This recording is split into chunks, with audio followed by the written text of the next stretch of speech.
এবার আল্লাহর বান্দা নবীর উম্মতে মনে মনে ভাবতেছে কালকে আমি নামাজ পড়বো না, কালকে আমি বাটপারি করব। সে শুনছে কিন্তু কলম চলে না, আর কলম চলে না, আর কলম চলে না, আর কলম চলে না।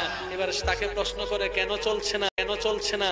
বলে যে এখনো তো করে নাই, এখনো তো করে নাই, করলে লিখবো, করলে লিখবো। এবার সে বান্দাটা ভুলটা করে ফেললো, যেটা সে কল্পনা করেছে সে গুনাহটা করে ফেললো।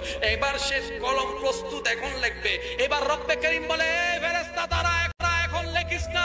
বলে আল্লাহ করছে তো, এখন লিখবো না? বলে যে না, করেছে তো করেছে, 2 মিনিট পরে যদি তওবা করে আমি তো মাফ করে দিব, আমি তো মাফ করে দিব, আমি তো মাফ করে দিব।